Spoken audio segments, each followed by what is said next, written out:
They called him a ceremonial leader, a president from a small African nation, barely a blip on the global stage.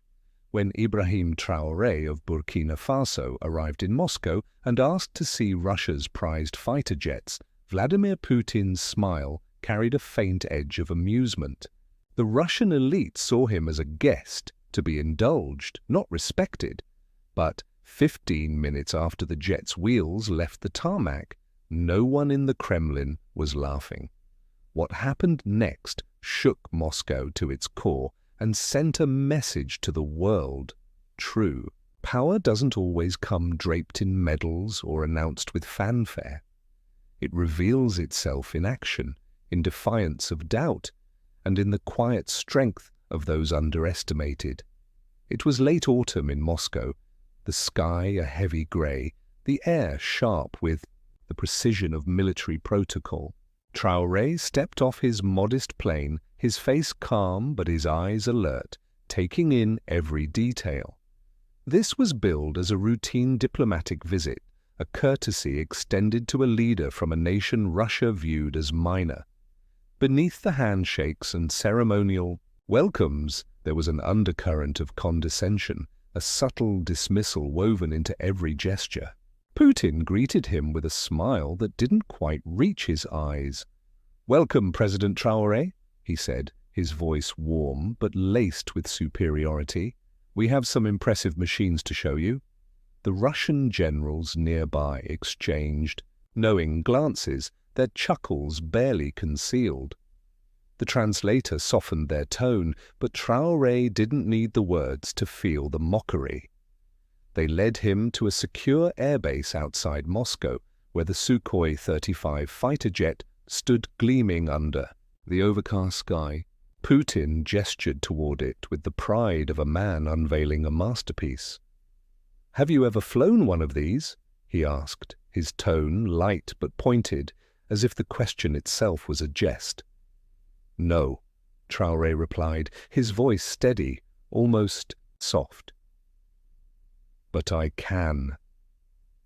The words landed like a pebble in a still pond, rippling through the group. Laughter broke out before the translator could finish. Traoré's eyes narrowed slightly, but his composure held firm. He had faced this before, the assumption that a leader from Burkina Faso, a nation often reduced to stereotypes of poverty and instability, could only marvel, not master. The tour of the military complex was a parade of Russian might, rows of missiles, armored vehicles, and communication systems capable of orchestrating warfare across continents. At each stop, the generals watched Traoré expecting awe, waiting for him to play the role of the impressed visitor. But Traoré wasn't there to gawk. He nodded politely, asking questions that cut through the scripted spectacle. "Your missile guidance system," he remarked at one display, "they're built on the same algorithmic principles we explored at the Pan-African Defense Summit last year." A Russian officer blinked, caught off guard. This wasn't in the plan. The African president was supposed to be dazzled, not dissecting their technology with precision. That evening, at a lavish state dinner in the Kremlin, the condescension grew bolder. The wine flowed, loosening tongues. A general, glass in hand, leaned toward Traoré. "In Africa, all this must feel like stepping into the future," he said, his tone dripping with patronizing amusement. The table chuckled, but Traoré's smile was calm, almost disarming. "In Africa," he replied, sipping water instead of wine, "we've learned that power isn't in the tools you display. It's in the hands that wield them." The room fell quiet, the air thick with unspoken tension. Putin studied Traoré, his curiosity piqued. This was not the script they'd prepared. Then came the moment that changed everything. Traoré made a request that stunned the room. He wanted to fly the Sukhoi 35. Murmurs rippled through the Russian officials. "These jets aren't tourist attractions," Putin said, his voice low, a mix of amusement and warning. They cost millions. One mistake and we're talking serious consequences. Traore met his gaze, unflinching. I didn't come here to be impressed, Mr. President. I came to understand power and to earn respect. The words hung heavy, silencing the room. The Russian defense minister stepped forward, his medals clinking like armor. Perhaps a simulator would be more suitable, he offered, his tone polite but dismissive. Traore's jaw tightened, a flicker of resolve crossing his face. Interesting, he said, his voice level. We're always offered simulations instead of reality. The standoff stretched on, a dance of diplomacy cloaked in excuses, protocols, insurance, the risk of an international incident. Traore listened patiently, his calm unshaken. Finally, he spoke, his voice cutting through the noise like a blade. I didn't travel thousands of miles to be told what I cannot do. Behind closed doors, a seasoned Russian pilot, General Dmitry Volkov, pulled Putin aside. Let him fly, he whispered, a glint in his eye. Let him fail. Humiliation is a lesson too. Putin's lips curled into a faint smirk. The flight was approved, but not without conditions. Traore would have a co-pilot, a safety net to ensure Russia's all pride remained intact. What happened next was not the failure they'd anticipated. Traore assigned Major Alexei Volodin, a decorated test pilot with thousands of flight hours, insisted on full control. The hangar doors opened and the Sukhoi 35 rolled onto the tarmac. The pre-flight briefing was a deliberate challenge, rushed, and laden with technical jargon, some in untranslated Russian. Traore absorbed it all, his focus unbreakable. The flight suit they provided was slightly too large, a subtle jab meant to make him feel out of place. He ignored it, climbing the cockpit ladder with the ease of a man who belonged there. Whispers rippled through the gathered crowd. Military officials, diplomats, Putin himself, arms crossed, watching from a distance. He'll abort before takeoff, one officer bet, tossing rubles into a pool. He'll scratch the paint, and Putin will have his head, another muttered. In the cockpit, Major Volodin leaned over, his tone professional, but skeptical. Mr. President, I'll handle takeoff and landing. You can take the controls mid-flight. Traore fastened his harness, his movements precise. That won't be necessary, Major. Volodin's smile faltered. This isn't protocol. Traore's fingers moved across the controls with a familiarity that unnerved the Russian. Neither is what's about to happen, he said. You can observe or leave. Your choice. Volodin stayed, his curiosity outweighing his skepticism. The jet's engines roared to life, a deep hum that vibrated through the cockpit. Ground control's voice crackled through, first in Russian, then in accented English. Burkina 1, flight path restricted, ceiling 10,000 meters, no urban overflight, 30-minute maximum. Traore acknowledged, his voice calm. The Sukhoi taxied forward, and he noticed the growing crowd, officials, aides, and Putin, his expression unreadable. As the tower gave clearance, Traore pushed the throttle. The jet surged, its power raw and exhilarating. The wheels left the ground, and in that moment, something shifted in Traore. The diplomatic masks, the careful words, the measured responses, they fell away. Here, in the sky, there was only truth, raw and unfiltered. Seconds after takeoff, he tilted the jet into a steep vertical climb, a move that stunned the Russian pilots monitoring from below. "Who trained him?" one demanded. "He's pulling G's like a combat veteran." Traore didn't stop there. He carved the sky with precision, Barrel rolls, controlled dives, a daring stall that pushed the jet to its limits. Then, in a moment that would echo across the world, he traced an infinity symbol with the jet's vapor trail, a silent declaration of limitless potential etched above Moscow. Burkina 1, reduce altitude immediately, the radio barked, urgency in the controller's voice. Traore acknowledged but pushed higher, the Earth's curve glinting at the horizon. In the cockpit, Volodin's skepticism had turned to awe. "Where did you learn to fly like this?" he asked, his voice barely above a whisper. Traore executed another flawless roll before answering. "My grandfather was a griot, a keeper of stories. He told me how the French, when they colonized our land, spoke freely in our presence, assuming we couldn't understand their machines, their systems. Their arrogance was our classroom." He banked the jet sharply, feeling the G-forces press against his chest. "I learned 15 years ago, first in simulators we built from scraps, then in old French trainers, later in Chinese J-10s during joint exercises. I flew your Sukhois in Algeria unnoticed because no one thought to ask who I was." Below, Moscow sprawled like a tapestry of power and history. Traore dipped lower, tracing the outline of Africa in the sky, a bold, deliberate act that hung in the cold air like a proclamation. In the monitoring room, technicians scrambled to interpret the pattern. "It's Africa," a young analyst said, her voice hushed. "He's drawing a continent." Putin's hand tightened on the table's edge, his expression shifting from concern to something deeper, respect, perhaps, or the recognition of a miscalculation. "He's not showing off," an aide whispered. "He's rewriting the narrative."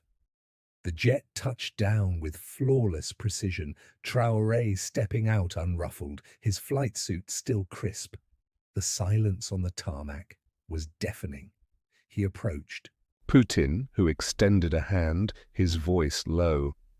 "Perhaps I misjudged you." Traoré's smile was measured. "You judged what you expected, not what I am." The atmosphere had shifted. What began as a dismissive audience had grown, cameras now rolling where none had been before. Putin gestured toward a nearby building. "We should continue our discussions inside. The agenda has expanded." Traoré nodded. "I'd like that." General Volkov fell into step beside them, his earlier smugness gone. "That infinity symbol," he said quietly. "It was for us, wasn't it?" Traoré's response was calm, layered with meaning. "In our culture, infinity speaks of endless possibility, of transcending what others believe defines you. Choose the meaning that fits." The general studied him, reassessing. "And the outline of Africa?" Traoré's answer was simple. A reminder that our potential isn't bound by borders or assumptions. They entered a high-security conference room, a space reserved for real negotiations, not the ceremonial meetings planned for minor dignitaries. Putin dismissed most of his entourage, keeping only his closest advisers. Traoré's small security details stood quietly behind him.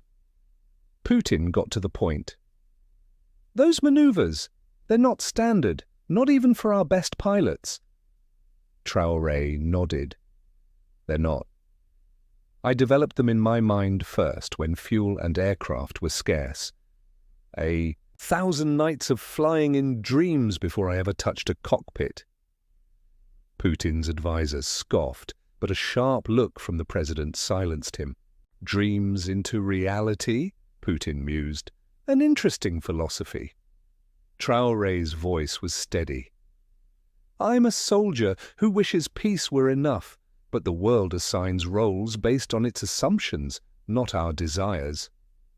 Putin leaned forward. What role does Burkina Faso seek on the global stage? The question was direct, the first time Traoré had been asked what he wanted, not told what he could have. Equality, Traoré said simply, not handouts, not pity, not echoes of colonial control. Partnership built on mutual respect. Putin's eyes narrowed.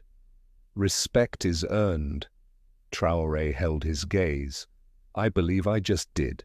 The talks stretched hours beyond the scheduled 30 minutes. Maps were spread across the table, resource surveys, military analyses, economic projections. Traoré held firm.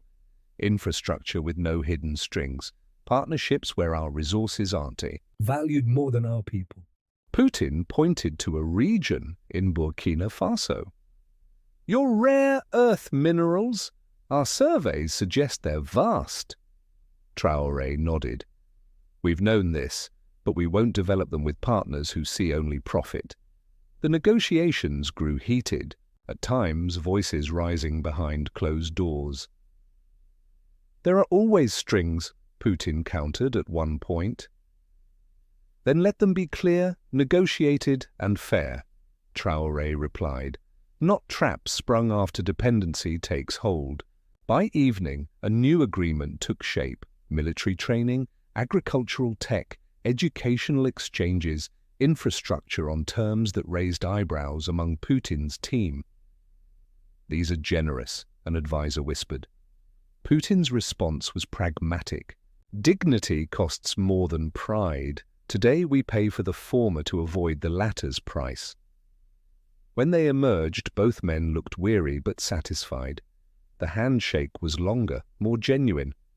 Traoré spoke briefly to the press.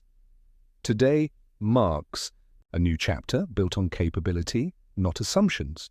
The Russian press tried to spin it as Moscow's generosity, but the narrative had slipped from their grasp. The footage of Traoré's flight leaked, deliberately or not, no one could say. It wasn't just a president flying a jet, it was a symbol of underestimated strength, triumphing on another's terms. Across Africa, Traoré became a legend, a quiet storm who spoke through action. The video spread like wildfire, viewed millions of times within hours. News outlets scrambled to verify it, analysts dissected the maneuvers, and diplomats issued cautious statements.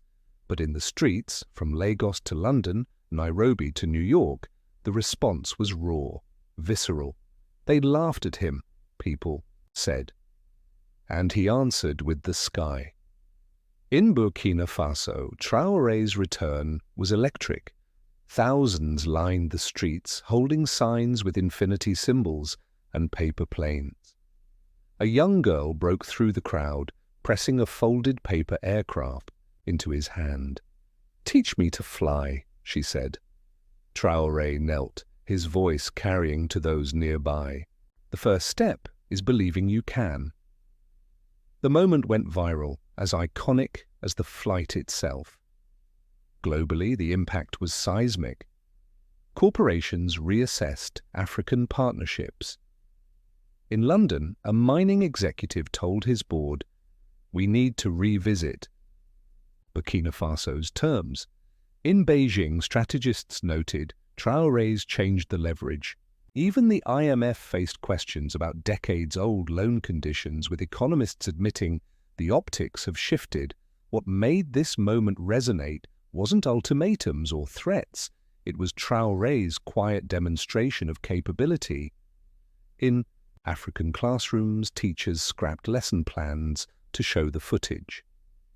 "This is history happening," a Senegalese educator told her students. In Ghana, a physics professor used the flight to teach aerodynamics, ending with "the only real limits are the ones you accept." Young people embraced the infinity symbol, drawing it on notebooks, tattooing it on skin, posting it online with hashtags like Chant Burkina Infinity and Honks Watch Me Fly. 6 months later, Putin made a historic visit to Burkina Faso, the first by a Russian leader. The streets of Ouagadougou gleamed, security tight but understated. At the welcoming ceremony, Putin paused by the Air Force Division. "Your pilots," he said to Traore, "fly as well as their president?" Traore smiled. "Better. I fly occasionally. They live in the sky." New agreements were signed, more equitable, more specific. At the state dinner, Putin toasted partnerships built on respect. Traore raised his glass to seeing potential beyond appearances. Later, on a balcony overlooking the city, Putin asked, "Did you plan it?" All? The flight, the reaction? Traore considered the question. "I knew what was expected of me, gratitude, deference. I chose a different path." Putin nodded. "In chess, the best move is the one your opponent never sees coming." Traore's smile was faint. "In Burkina Faso, we say the bird that to flies highest sees farthest, but must first prove it has wings." 3 years later, the flight's ripples endured. Traore, nearing the end of his term, focused on institutions, not power. The Traore doctrine became a diplomatic case study, showing how symbolic acts could reset global dynamics.